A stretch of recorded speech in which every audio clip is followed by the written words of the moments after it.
शिवसेना के चुनाव चिन्ह पर आखिर हक किसका है, शिंदे गुट का या ठाकरे गुट का? इसका फैसला अगले 2-4 दिनों में नहीं होने वाला है। आज ठाकरे गुट अपने पक्ष के तथ्यों से जुड़े कागजात भारत के चुनाव आयोग के सामने पेश करेगा। शुक्रवार को तीसरी चौथी बार ठाकरे गुट ने अपने कागजात पेश करने के लिए मोहलत मांगी। चुनाव आयोग ने आज दोपहर 2 बजे तक की मोहलत दे दी है। शिंदे गुट अपने कागजात जमा कर चुका है। जब शिवसेना के दोनों गुटों के कागजात जमा होंगे तो चुनाव आयोग सोमवार को उनकी छानबीन शुरू करेगा।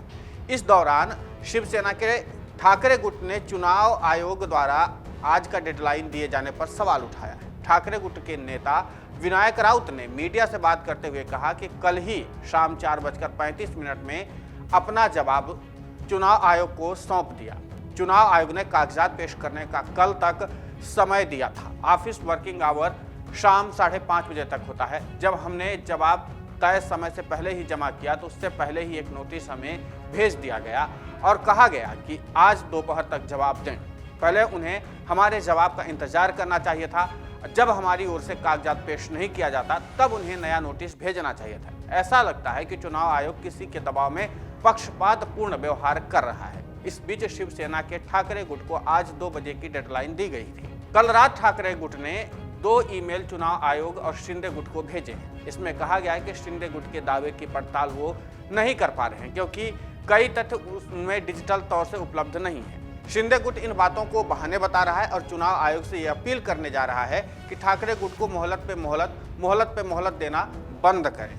मुख्य चुनाव आयुक्त और चुनाव आयुक्त दिल्ली से बाहर हैं, इसलिए अगले 2-4 दिनों तक फैसले की संभावनाएं बहुत कम है। लेकिन ये बता दें कि अगर फैसले होने में देरी हुई तो दिक्कतें क्या हों। दरअसल 3 नवंबर को अंधेरी विधानसभा का उपचुनाव है। फिलहाल जो स्थिति है उसके तहत ठाकरे गुट ने अपने दिवंगत विधायक रमेश लटके की पत्नी ऋतुजा लटके को शिवसेना का उम्मीदवार बनाया है। दूसरी तरफ शिंदे गुट ने बीजेपी उम्मीदवार मुरजी पटेल को समर्थन देने का फैसला किया है। अब सवाल है कि बिना चुनाव चिन्ह पर फैसला हुए अगर ठाकरे गुट अपने उम्मीदवार को धनुष बाण चुनाव चिन्ह देकर चुनाव लड़वाता है तो शिंदे गुट आपत्ति उठा सकता है। ऐसे में वरिष्ठ वकील उज्जम निकम का मानना है इसे बड़ी समस्या उन्होंने नहीं बताया है। उन्होंने पुराने केसेस का हवाला देते हुए कहा कि चुनाव आयोग तत्काल के लिए ये चुनाव चिन्ह ठाकरे गुट को इस्तेमाल करने की छूट दे सकता है। अब तक चुनाव आयोग को पेश किए गए दावे में एकनाथ शिंदे गुट ने चुनाव चिन्ह पर इस आधार को लेकर के दावा किया है। उनके पास शिवसेना के 55 से 40 विधायक और लोकसभा के 18 में से 12 सांसदों का समर्थन है। इसके अलावा शिंदे गुट ने शिवसेना के 1,66,764 प्राथमिक सदस्य, शिवसेना के 144 पार्टी पदाधिकारियों और 11 राज्यों के राज्य प्रभारियों के सपोर्ट का भी दावा किया है। दूसरी तरफ ठाकरे गुट चुनाव चिन्ह पर अपने दावे के लिए शिवसेना पार्टी के संविधान के मुताबिक इसकी सर्वोच्च संस्था के तौर पर स्वीकार की गई।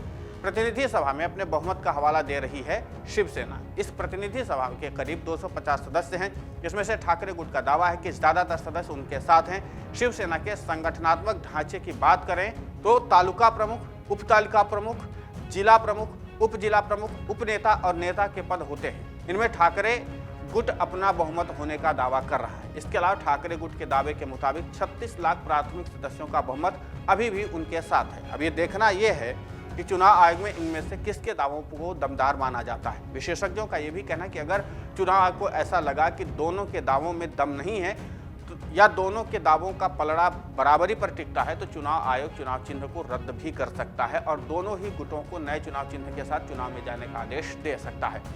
कुल मिलाकर के ये पूरा खेल दावेदारी पर टिका हुआ है। हालांकि शिंदे गुट इस मामले में बहुत ही ज्यादा तत्परता दिखाया था और शिंदे गुट ने सबसे पहले ही अपने सारे प्रमुख दस्तावेज, जिन दस्तावेजों का नाम हमने आपके सामने लिया, उन प्रमुख दस्तावेजों को शिंदे गुट ने पहले ही चुनाव आयोग के सामने पेश किया और न सिर्फ पेश किया बल्कि अपनी दावेदारी भी ठोक दी है।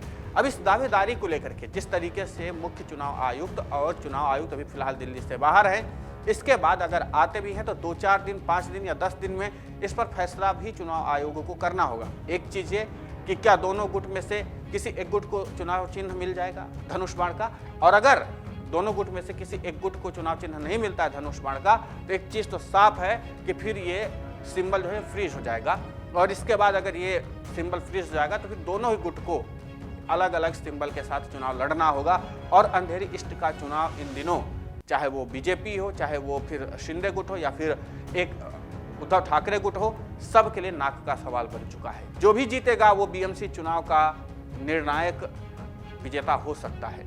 इस पूरे घटनाक्रम पर आपकी प्रतिक्रिया क्या है, हमारे लिए बहुत महत्वपूर्ण होती है। आप हमें कमेंट करके जरूर बताएं। डाउनलोड करें अमर उजाला ऐप और पाएं खबरें लगातार। अगर आप ये वीडियो YouTube पर देख रहे हैं तो हमारे चैनल को सब्सक्राइब करें और बेल आइकन को दबाना ना भूलें। अगर आप Facebook पर ये वीडियो देख रहे हैं तो हमारे पेज को लाइक करें।